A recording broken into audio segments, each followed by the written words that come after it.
အိမ်မက်မက်တာ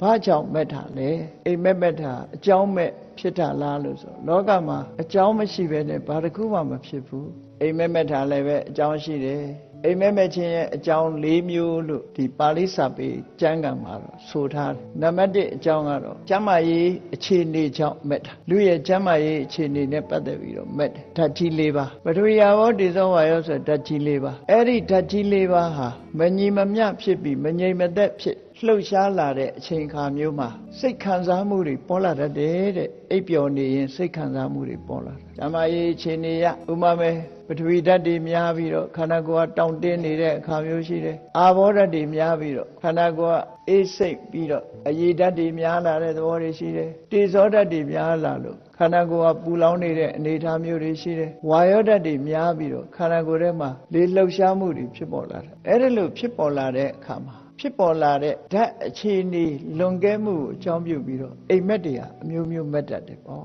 ဝါယောဓာတ်တွေလွန်ကဲပြီဆိုလို့ရှိရင်လူဟာကောင်းငင်ပြန်တက်သွားတယ်လို့အိမ်မက်မျိုးတွေမက်တတ်တယ်အာဘောဓာတ်တွေလွန်ကဲနေပြီဆိုရင်ရေထဲမှာရေကူးနေရတဲ့အိမ်မက်မျိုးတွေမက်တတ်တယ်ပေါ့အဲ့ဒါလို့ဓာတ်၄ပါးခံစားမှုကိုအကြောင်းပြုပြီးတော့ဓာတ်၄ပါးအခြေအနေပေါ်မှာမူတည်ပြီးတော့အိမ်မက်မက်တွေ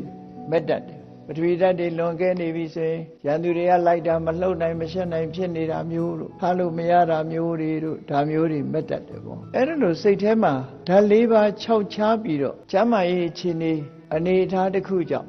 မက်တဲ့အိမ်မက်မျိုးဟာလည်းရှိတယ်တဲ့ဒါကြောင့်မက်တာဓာတ်၄ပါးမညီမမျှဖြစ်လို့ရှိရင်လည်းအိမ်မက်မက်တတ်တယ်ဒါကြောင့်ကျမ်းမာရေးရှုထောင့်ကပြောတဲ့အခါမှာအိမ်မက်ခဏခဏမက်တတ်တဲ့ပုဂ္ဂိုလ်ဟာကျမ်းမာရေးချွတ်တဲ့တယ်လို့ဒီလိုဆိုတာအိမ်မက်တွေမက်ပါများရင်ကျမ်းမာရေးတချို့ကတညာလုံးအိမ်မက်ကြီးကမပြီးနိုင်အောင်မက်နေတဲ့လူတွေလည်းရှိတယ်အိမ်မက်မက်တာဟာနံပါတ်1ဓာတ်၄ပါးခြောက်ခြားမှုမညီမျှမှုကိုအကြောင်းပြုပြီးတော့လည်းမက်တယ်တဲ့နောက်တစ်ခုမက်တာကတော့ဘာလို့ဆိုရင်ဒုတိယအကြောင်းကတော့အနုဘူတပုပ္ပတွေ့ကြုံခံစားမှုတဲ့နေ့စဉ်ကဖြစ်စေလွန်ခဲ့တဲ့လတွေကလွန်ခဲ့တဲ့နှစ်တွေကဖြစ်စေအတွေ့အကြုံတွေစိတ်ရဲ့ခံစားချက်တွေစိတ်ထဲမှာဆွဲလာတဲ့ခံစားချက်တွေအဲ့ဓာတွေကိုဆွဲပြီးတော့ညကြလို့ရှိရင်အိမ်မက်မက်တတ်တယ်တွေ့ကြုံခံစားမှုတွေကိုဆွဲပြီးတော့မက်တာကိုဆွဲမက်ပေါ့အဲ့ဒါလို့ဆွဲပြီးတော့မက်တဲ့အိမ်မက်မျိုးတွေလေလောကလူတွေဟာမက်လိရှိကြတယ်တဲ့တတိယအချက်ကတော့နတ်တွေကနေပြီးတော့အိမ်မက်ပေးတာနတ်တွေအိမ်မက်ပေးလို့မက်တဲ့အိမ်မက်မျိုးတွေရှိတတ်တယ်သူတို့ကအိမ်မက်မက်အောင်စိတ်ဒီ